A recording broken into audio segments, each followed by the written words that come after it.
All right, so let's talk about politics now. And I'm privileged to have the next president, presidential hopeful. The last time we were here was in 2022, all right. Rose Mulwa is a party leader and presidential hopeful, Empowerment and Liberation Party. Madam President, good morning. Morning, sir. Karibu sana. Thank you so much. It's been 2 years ever since we last met on this set. Time seems to go very fast. So fast. Very fast. I don't see you so busy on the ground. Where have you been? And yet you're a presidential hopeful. The thing is, there's time for everything. Thank you very much, KBC, for inviting me once again. Yes. Time has gone very fast. And as I said last time I was here, apart from being a politician, I'm a business lady. Therefore, when the time for politics got finished, I went back to business. Yeah. So that I could allow those who are elected to have time to work. But I want to say one thing, that I'm not just coming as a female president, the first woman president in Kenya, but more so as a head of state. Head of state who is not,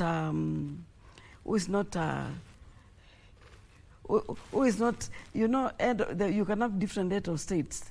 But I want to come as a head of state who is feeling the pain of Kenyans. And I want also to say that being a gender, I'm not coming as a woman, but I want to come as a person who can bring people in Kenya can feel safe. I'm coming as safe hands, in other words, safe hands for Kenyans. And I don't want to be a critic. I'm not coming as a critic of the government. I'm not coming as, you know, that these people who just talk because they want to talk. Yeah. I'm coming because I'm feeling the pain of Kenyans. Kenyans are hurting, and it's very interesting because when I was told I come and I'll be given 1 hour, I felt 1 hour is too long because Kenyans are tired of speeches. They don't want a lot of stories. Okay. They don't want a lot of promises. They don't want, in fact, they are tired. Oh, what Kenyans want? Kenyans, they want somebody who will come and help them to heal the pain they are going through, because the main pain in Kenya is economy. Is economy. And how do you revive that economy? Because now you're saying that we are tired Kenyans, you know, we don't have enough time. How are you going to handle it? What's your manifesto? I think it's so simple, because looking at things, Kenya, we are not lacking money. We are not lacking resources. We have got human resource. We have got the natural resources. And I want to say that when the whole world is controlled, is economically driven. Yes. The world is economically driven. And when you talk of the world, you talk of the individual world. That is, whether you are individual, you are family, you are community. It's economically driven. That is, you go to the market, you have to spend money. Transport is there. There is education. There is everything, you have to spend money. Yeah. So the thing is, Kenyans, they need somebody who will come and talk, just lowering the cost of living. The cost of living had to be lowered. And how do I plan to do it? I say one thing, it is to stop overtaxing the Kenyans, because that will not improve the economy. The way to improve the economy is to reduce taxes. It will make money available in the banks so that Kenyans can borrow. They borrow from the banks at reduced rates so that at least they can be able to do business, and then they'll be able to pay instead of borrowing from microfinances where the profits are too high that they cannot even make it. And then the other thing, I feel that Kenya, we are not exploring everything we have, because Kenya, we have a big land. We have big land in Kenya, but it is underutilized. And more so underutilized because when there is a shortfall of rains for only 6 months, there is famine. Yeah. Like now we are feeding over 2 million Kenyans. there are countries where there's no rain, deserts, but they don't suffer from famine. The thing is, we make use of the land. There's a lot of water, underground water. We can make use of it and improve the farming so that food becomes cheaper.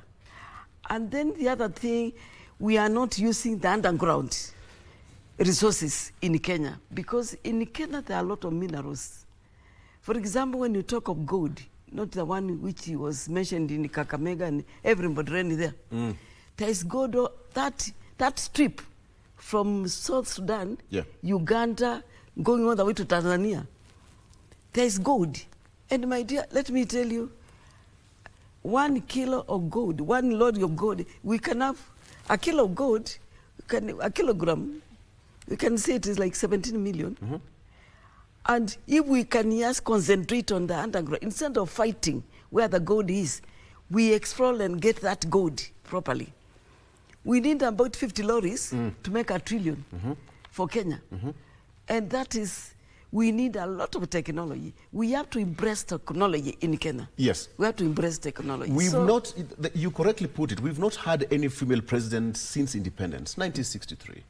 What makes you think that you're going to be the first? In fact, as I said when I was starting, I'm not coming as a first woman president, but I'm coming to offer Kenyans safe hands. The gender, it will be an added advantage. And I'm saying this with due respect because I'm involved in, I like construction. But agenda is number one. Because you have to sell your agenda to Kenyans. Let me tell you, my agenda to Kenya, you know, of late there are many agendas in Kenya. There is an agenda of 1 term, there is an agenda of 2 term. But me, my agenda is new term. New term. New term. Okay. Something which has never been seen. I don't want Kenyan to see me as just a woman, but I want them to see as a head of state who is not an activist. A calm, competent alternative. In other words, I want to offer Kenyans a calm, competent alternative. I want to come as an alternative to Kenyans, because when you look at what is happening, it is like a competition. But Kenyans don't want competition. Kenyans want their resources reaching them, because when I talk of, it hurts because the policies in Kenya are excellent.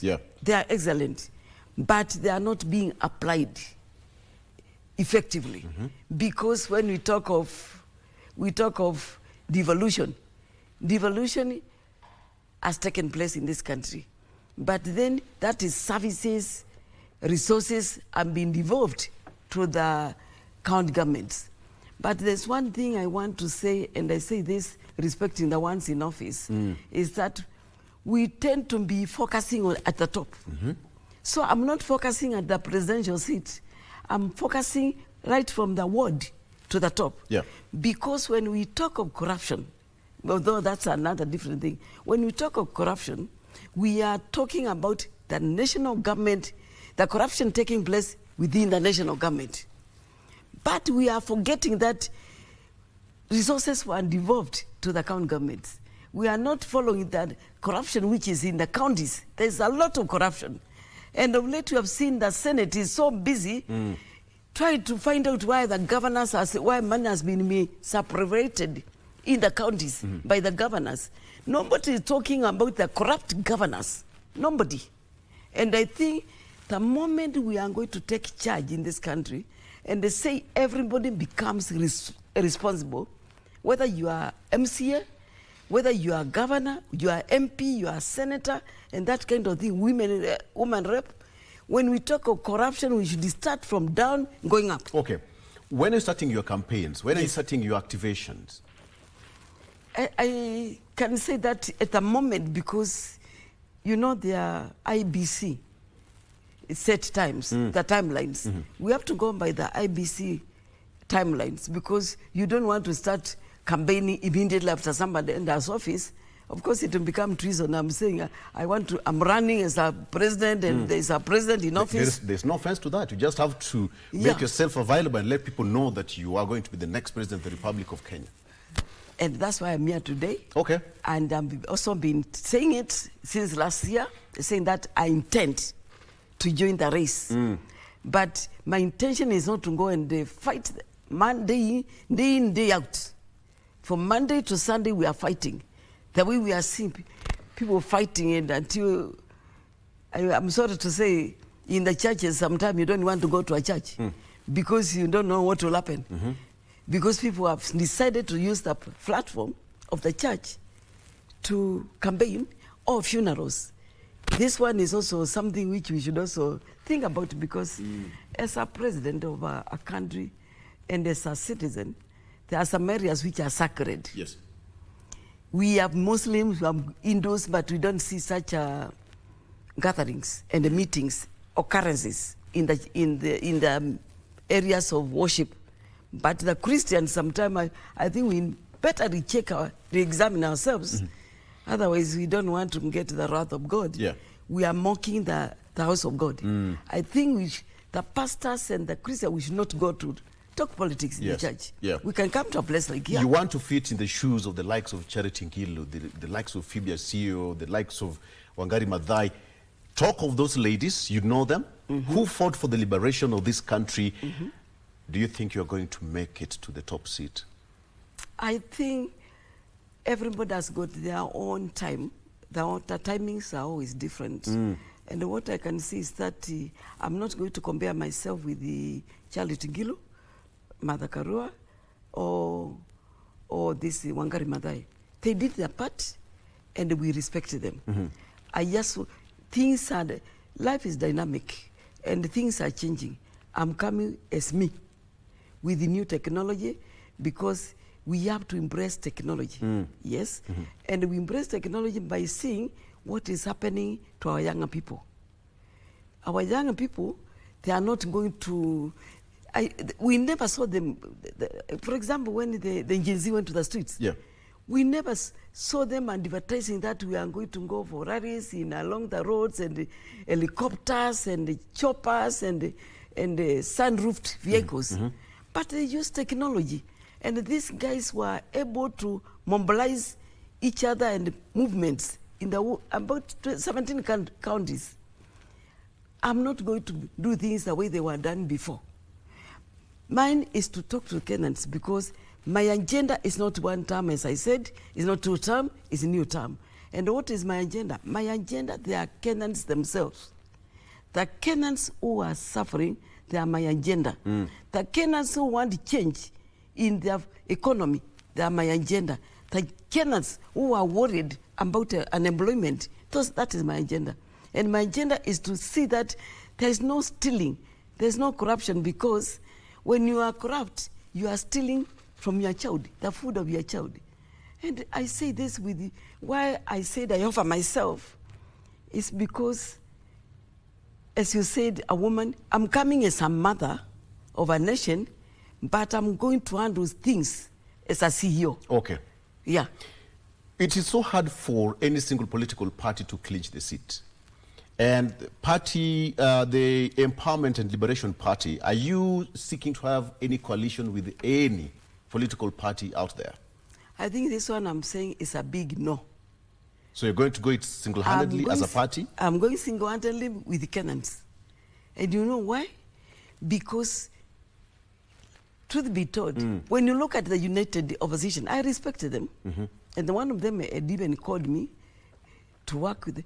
When I look at it... Sorry, somebody called you from the united opposition? Somebody called me so that we work together. Them. Okay. But I said, no, I cannot come, because, my friend, when you look at the united opposition, it is just a duplicate of the ruling party. Why? Because they have just shifted base and come to form the opposition. All of them, look at the list. They have all been inside there in the government in one way or another, one time or another time. They have been in that government. And when it's a shame, because when they were in that government, And the Kenyans, let us call a spade a spade. And if I'm wrong, correct me. When they're in that government, you could hear there was shareholding. Now they are out, hakuna shareholding. Now the government is bad. You can't 1, 2, 3, all of them. They were in that government. What made them not tell us what was going on in that government when they were in the government? They should have created awareness on us and kept the government in check so that the things they are telling us now, they could have corrected when they were inside, because they had the power when they're inside. Now they have no power. That's why the things happen the way they happen. But you know, yes, winning an election in this country is not easy unless you have a coalition with other like-minded parties. Empowerment and Liberation Party going all alone. I'm saying I'm not going alone. You're facing Kenyans as a person. I'm going with Kenyans because the thing is, we can say about, we have got 290 MPs. Then we have got MCS about, because the wards are for 1,450. Yeah. And then there are the nominated, and then maybe the ones who are employed by the government in the executive. You are talking about maybe 20,000 people who are now holding the power. And now these are 20,000 people against 50 million.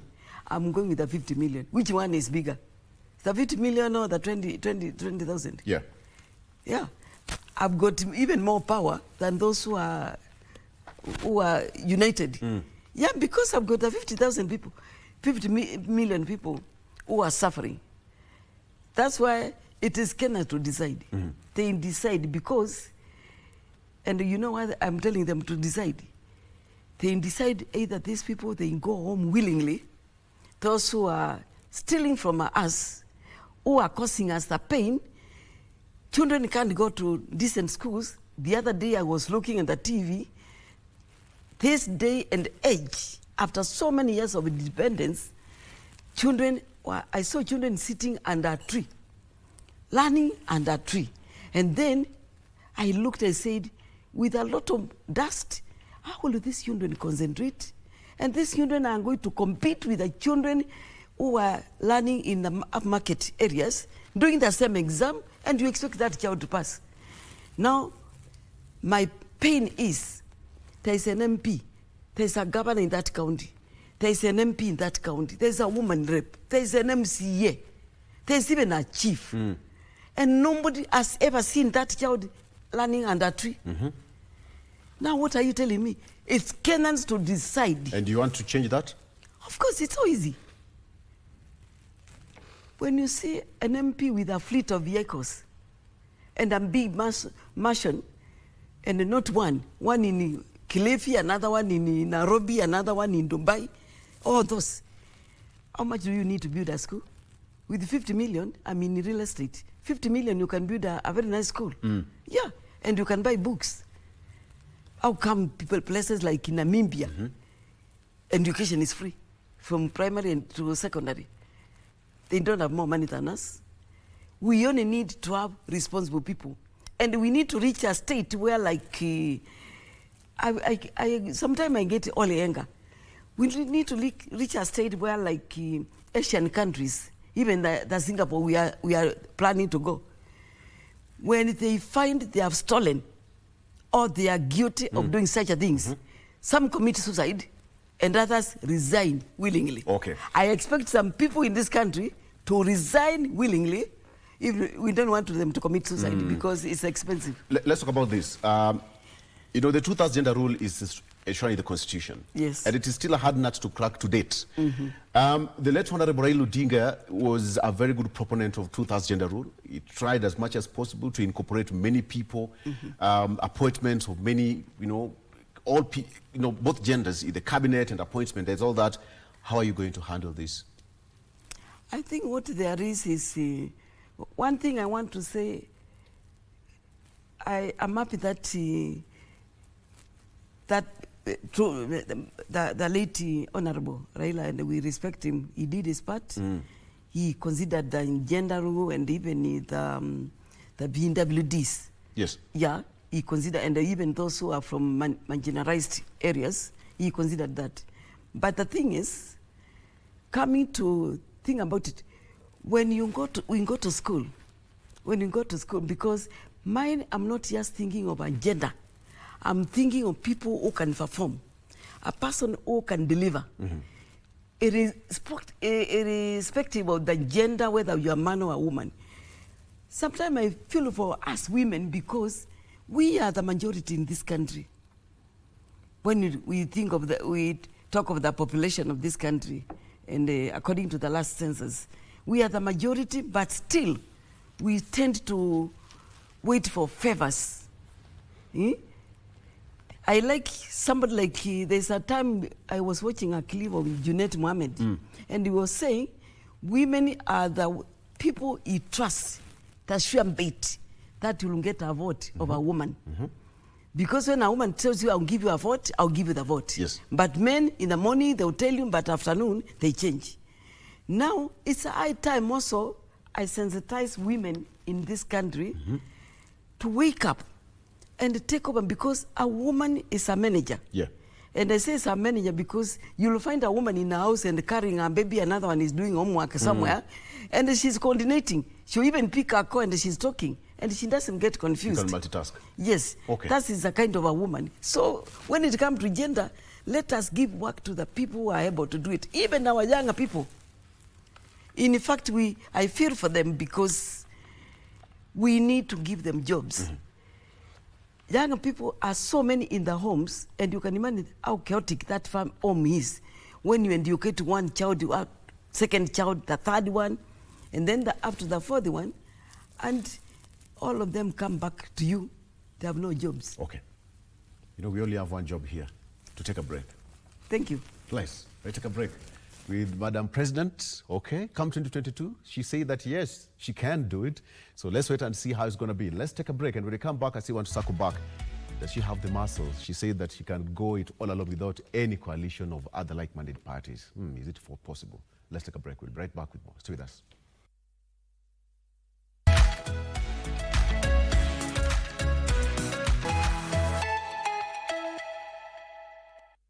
Right, and welcome back. She said that she'll give me a job in State House once she gets employed. A good job for that matter. Yeah. And a flag. You know what I want. Okay. Why I'm not seeing you in a chopper? I expected to see a chopper landing at, at the helipad here, and with security, people, bonzas, and men in black coming around, and big cars, siren. You're a presidential hopeful. I think those days are gone. Thank you for that. Those days are gone when Kenyans were moved by choppers and these convoys and a lot of noise. Kenyans, all they want is low cost of living. They want somebody who can relate with them. And Kenyans, they are not moved by those. You have noticed even when they go to this, and it will surprise many people in Kenya, because come 2027, you'll have the rallies and have so many people, and you give all the money, because if it's the money you have worked for, you'll not give it freely, because you know how hard it was to make that money. So people will go and eat the money, take your money, and they will vote wisely, because Kenyans are tired and they are alert, they are weak. And we are dealing with the very sharp people in Kenya, particularly the younger people, and the Kenya elite. They are watching. Everybody has got an iPhone, and they have got a Mulika Mwizi. They are watching, and because I know, like today when I'm talking, we are here with you in this section. We are not in any other county, but we are in Nairobi. But I can tell you, the whole Kenya is watching from their bedrooms, in their matatus. Others are walking, and they are watching, and they are seeing. So that's a kind of level we have reached in this dispensation. Yeah. It is a time of technology. So we don't need choppers. Okay. We don't need choppers. Let's talk about the issue, because I'm looking at the front page of the local dailies here. Two of them. The new IBC boss fate was sealed. That is Marjan. That is the electoral body. which is actually mandated to carry out elections. Again, you being the presidential candidate, you have a lot to take care of when it comes to elections and IBC. What is your take on the current state of the electoral body? I think what I can say is that everybody deserves an opportunity to serve. Yeah. This gentleman, Marijan, he has served for 9 years. Let's say 9 years because he had 1 year to go. And I think it is very honorably if that he resigned, because it is said that he resigned willingly. Yeah, mutual consent. Yeah, he resigned because if he was to, his time was expiring in March next year, and by resigning like that, another one will be engaged so that he can familiarize himself with electoral procedure in before 2027. If he left 2027 March, the one who was going to take over as a CEO was not going to be able to catch up. And we need to have someone who is very conversant with the runnings of the IBC. It's a very sensitive area. So long as he was given his benefits, and it's also okay to serve your term and go. And that's why I'm saying, Kenyans, we have reached a point where I'm telling Kenyans, we don't need to keep on recycling baggage of politicians who have been in office some 30 years, 20 years, 50 years, and they are still there, going to be re-elected. It's high time they get out of the way, like the way this gentleman has done. After 10 years, another one comes. And that's why we have seen in Kenya, the president has only 10 years if he is re-elected. And you have seen they always come back. And the president never comes back to run as a president again, or even as a MP or governor. We want to reach a point in Kenya that we don't recycle. And some are a liability to us Kenyans. Because when you see a school, you have been MP or you have been a governor for 10 years, and your children are going to learn under trees, I think that is a person we should kick them out of office. All right. So this one is quite in order. Kenya stands at a very clear point when it comes to international relations, the way we relate with our international friends and other countries. The jurisdictions out there, you know, we are members, we belong to different organizations, the AU, you know, the UN and all that. How, if you get elected, will you strengthen Kenya's foreign relations with those that are the foreign bodies and other countries out there? Because we are, you know, where we are the favorite so far, if you call it, in Africa.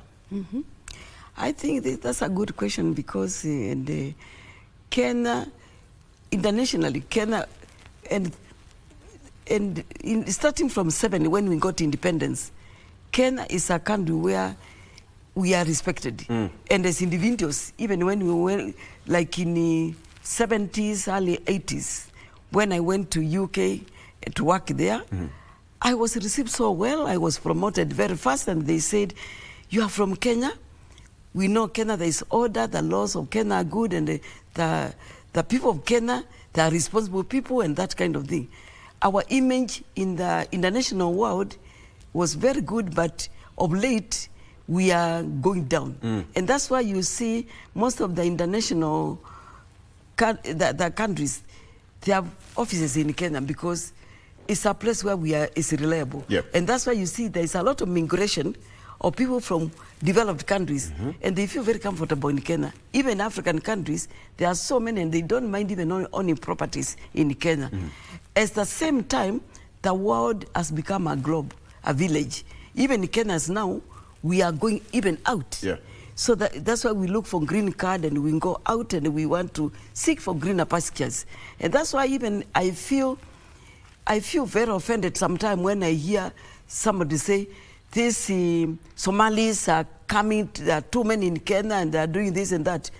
The Somalis, we forget that they are Kenyan Somalis, and there are those who are coming as foreigners to do business here. The way we ourselves, we are going to other countries to do business in those countries. There is nothing wrong having Somalis coming to do business here. At least they are bringing money here. And I want to give an example, like when you talk of, the other day I was telling somebody about Minnesota issue. At least those guys, when they took that money from America, they came and brought it to Kenya and they invested in our country. Unlike our people, our politicians and our leaders, when they steal money in this corruption way of doing, when they steal money, they go and invest in Dubai instead of investing it here. I'm not saying that they did very good to steal the money to take the money from Minnesota. Of course, that one, let it be handled by the U.S. law, legal matter. That's a legal matter of U.S. Yeah, but let us try and invest very much in this country. Okay. Yeah. Unemployment is a very big problem, and we have a very big youth bulge in the country. Yeah. Please tell me, together with your think tanks and technocrats, how are you crafting to resolve this? This one, I've been talking about it, and even when I was campaigning in 2022, I was talking about the youth.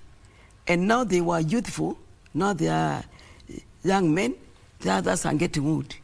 That the way to handle youth and employment is so simple. And you know how we do it? We have got all it takes. One thing is to stop to go to the world level. The Kenya is been segmented to the world level. The thing is, I plan to have projects done from the world level. And that way, how do I do it? Money has been taken to the county government, and how it is used, we do not know. All we are seeing now, we are seeing children learning under trees. We are seeing patients in hospitals who are sharing beds, no drugs, that kind of thing. Youth have crowded the capital city. Everybody wants to go to capital city. The way to create employment for the youth is to have these contracts. You know the contracts when they are taken by, they are privatized and they are controlled by other sectors where they are circulating among the people who are in office. They are the same ones doing the business. The best thing is to centralize that one. I centralize the procurement procedure. And I make sure that certain percentage, either 50%, I put it aside for the youth. And instead of giving them 20,000 to start business, I have a team which you have the project which the youth can manage. Sponsored by the government, given money by the government, and instead of giving them 20,000, which I don't know what business they are going to start with, that one I will comment it later. We make sure that they do the project. And where is the project? The projects are in the ward, they're in the county. And we have to remove this money from the governor. The money should be removed from the governors. Governors should be given only money to pay the salaries of their people and their expenditure. But the money for development should be will be handled by another team. And this team... And that is your plan? That's my plan. Okay. That's my plan. And this team will be operating from the ward level. So that there will be stock taking in every household of all the members of that family, those who have finished university, those who need jobs, and then there will be another advisory team at that ward level. We are going to have like the way the president has advisory. So what will be the work of the governors if the MCAs, because if you talk about ward level, what will be the work of the governors? The governor is to oversee. Who will be the custodian? The governor will oversee. But because I've realized when you take all the money to the governor, we have seen now they are in Senate. Where did you take this money? It's the same as what the MCAs have been talking about, the Ward Development Fund. Yes. So does it mean that you'll take the money from the governors and give it to MCAs? The money will come from the national government. All right. And it will be directed to a specific project, because if it is a ward, they are going to write the projects they want in that ward. They want schools, they want hospital, whatever they want. They want water, there is farming going on, they want boreholes. That one will be managed, there will be a management team, people from that ward. Because I cannot come to your house and tell you there is no toilet in one of the rooms, or there is no water. You know your house better. You know where you need a toilet, you know where you need water to be put, you know where you want the children to sleep. It is the ward level. We have to take the power back to the people. Because now it is be somewhere in the air, and the money is disappearing between the national government and the Okay, the let me get it government. right. So the money will be controlled from the national treasury. Yes. Okay. Then it goes down to the ward levels. Ward level. So what will be the work of the county governor? County governor is to oversee. To oversee the projects in the ward level. To make sure that they give a report. They make sure that the money is used properly. And the projects are done perfectly. That it will, I think the governors are overwhelmed. If they can't build a school, if people have no medicine, they're overwhelmed. They need to be helped. Madam President, that's, and you know this that way, is like shaking the backbone of devolution. And let me tell you, this one, I'm creating jobs for those people. Let me tell you, when I do that, there will be no youth coming to Nairobi or going to another county looking for employment. You know, the employment will be at doorstep. They will have employment at doorstep. In fact, we are going to decongest the cities because the jobs will be there. And I'm so sure you know that for that to happen, that it means you have to do a bit of some, relationship with the parliament. Oh, yes. All right? Yes. You have to amend some parts of the constitution to work on that. And you know why it will be easy? Because we are going to have new members of parliament. Okay. Not the ones who are fighting. Not the ones, they go and pass a bill. They pass a bill. You remember the bill of that bill which was passed, which caused a lot of problems? They went and passed the bill, and then the next minute, when the president cancelled the bill, they were standing behind him, clapping. Why did they pass it in the first place? So we are going to have new people in the... It is another... Okay. Who is a change. Who is your running mate? Yeah, that's a good question. Many people have asked me that running mate. My running mate is not a woman. It's a man. Okay. And he's from Isiolo, but I will not mention his name now until the right time. Yeah. So your running mate is a man from Isiolo? He's from Isiolo. You can imagine marginalized areas.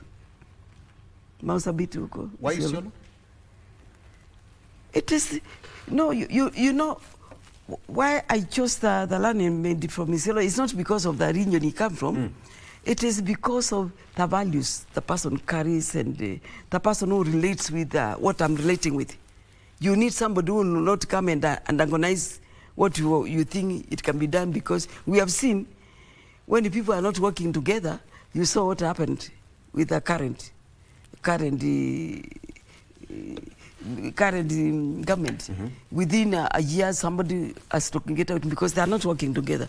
You need somebody who feels what I'm feeling. Somebody who can carry on, because I don't want to be seen to be everywhere and doing everything. I believe in delegating responsibilities. And that's why I'm saying I do not understand why I can be a governor in a county and there is no school. I can be MP and there's not.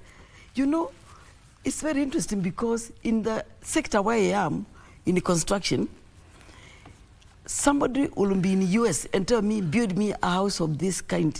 They don't come to supervise to make sure that there will be no crack, there will be no leakage, and there will be the house will not collapse. We need people who are responsible. It is cause responsibility because we need to behave like human beings. You don't. How do you feel when a child who did the exam last time? The child is from Taita, and then is given a school in Pokot, West Pokot, and this school. Yeah. A 13-year-old from Taita to Pokot, this school. What is that? Okay. In fact, what I want to do, particularly in education, there's no child who will leave their county to go to another county, or even a ward. They will not leave the ward to go to another ward, apart from to go and fill the nationals. We can have national school all over. That's a debate. That's a debate for another day. Thank you. On a scale of 1 to 100, or maybe 1 to 10, or even 1 to 1,000, how do you rate the current regime as a presidential hopeful? I think I can say 50-50. And another thing, I keep on saying, and I'm coming as a contractor or developer. When you are building a house, foundations are invisible, foundations are indispensable. But when the house comes up, and then we put all the decorations and fittings, everybody looks and says, beautiful, beautiful. I will not give, even to give the president 50-50, I find it's unfair because President Ruto, he has a lot in his hands. And I think some things is still in a foundation stage. I think the right time to assess what he's doing, it is maybe next year, beginning of next year, then we can say either beautiful, beautiful, successful, or this one you went off. So that's how I can say. There are some things we cannot assess and say 100% umeanguka. And the only part I feel he can do better is to control corruption. Corruption is just too much and too bad, because I remember one time Professor Lumumba, when he was in the ESCC, they caught a person who had stolen, and the person, then when he brought him, he was told, this is our thief, leave him alone. That is, it shows there are people sharing the loot. It's only corruption where we need to do something about it. Yeah. How unique will your government be if you get elected? It will be, I can say it will be unique because of two things. First of all, I'm going to offer, I will offer this, I said the calmness, competent, alternative. And the other thing, I don't want to come as an activist. I want to be end of state who is not an activist or a protester. Because you have seen the way things are, like we have got activists. The difference is that we talk less and do more. That is the difference. And I will make sure that even law and order will be followed. Of course, when it comes to security, I don't condone brutality, even shooting of protesters. Anybody cannot talk. Let people. I like when people talk and express their grievances. But the thing is, I'll give a listening ear as a mother of the nation, but I want to do it as a CEO. That's the difference. Okay. Yeah. You know, I need to ask you a question. So what makes you a better person? You've answered that question. What do you think of having a running mate who is out there already and who has numbers and charisma and who has following? Would you pick anybody from... In fact, the thing is, I'm not picking somebody because of charisma and us following. I said I've got Kenyans. I'm picking Kenyans who are suffering. Those are my people. Yeah. Okay. What do you tell women of this country? You know, we are headed towards 2027 general election, and there's going to be a lot of movements when it comes to women getting out there, and they really want to put their hands in that field of politics and get elected. What would you tell them? Because I asked you the issue of 2,000 gender rule. You said you're going to handle that, but how would you talk to the women, the young girls who are out there who really want to get their hands in politics? Thank you. I think the most challenge for women is finance. Yeah, it's finance. And I'm telling women, do not be afraid. Where we are now, you don't need to be a billionaire to win a seat. Kenyans have seen those who come and give money and they are billionaires. They have seen they are not performing because you are selling your birthright. People have been selling their birthright when they are being given the money and they are being bribed. You don't even need to be bribed. The suffering Kenyans are going through and the pain Kenyans are going through. Yes. It does not even, in fact, I can say in Kenya there are only two tribes. That the minority rich and the majority poor. So the majority poor, I want to talk to the women, and even not even the women, even the youth, and anybody else who want to join politics. Let us tell Kenyans, we are not giving you money when we come to campaign. We just, what you do, choose the right person, a person who you think you can pick a call, and when you call them, they pick your call. The way you picked mine. Yes, the way I picked yours. Yes. After many years, and up to now, I've not changed my number. People from Machakos, where I was campaigning, they still call me because I left my number with them. And I told them when I enter office, there will be no bridge. That you don't need to come through somebody to talk to me. You can call me direct. The same way, I will give a year. I want to say women come in big numbers so that maybe it's our time to assist our brothers. We don't hate our brothers, but we assist them and do things differently. Because at least we need a change. Yeah. And we need this change like yesterday. Thank you. We need that change like yesterday. You know, I'm happy that the last time we were here was in 2022. We've met again. Yes. And the charge, the charisma, and you know, the energy, the excitement and the interest that you had in 2022 is even way better from, you know, compared to what it was 2-3 years ago. I wish you all the best. Thank you. And promise me that when you get there, you'll give me something. Please, you'll be there. And you'll be there to tell people. In your Jerusalem. Yeah, you'll be there and you tell people how good we are performing. Absolutely. Thank you so much. That is Rose Mulwa. She is a presidential hopeful under the party and also a party leader of the Empowerment and Liberation Party. She says that she wants to liberate this country. Are you walking the journey with her? If yes, yes, it's an open field. Please go out there and remember to take your voter's card as a Kenyan, all right? Before you take a break, let me take you through the front page of the local dailies. Very fast on the staff newspaper. Ethicon kicks Marjan out of IEBC in major shakeup. That's on the front page of the Star newspaper. The team cites a breakdown in working relations. That is on the front page of the Star newspaper. What about the Daily Nation? How IEBC boss fate was sealed. That's on the front page of the Daily Nation. How IEBC boss fate was sealed. The exit there was Independent Electoral Bodies Commission Chief Executive Officer Hussein Marjan, whose 5-year contract was due to lapse in March next year with no option for renewal, is now out of office prematurely. That is following a crisis meeting of commissioners. That is on the front page of the Daily Nation. And finally, Uhuru revives Azimio. That is what is here. Uhuru revives Azimio. In a dramatic meeting, former President Uhuru Kenyatta jolted the Azimio coalition with his sweeping leadership changes, sidelining minority leader, that is Junet Mohammed, and elevating Wiper leader Kalonzo Musyoka as the coalition boss. Now, the move signals a re-energized coalition, tightening ranks ahead of next year's general election.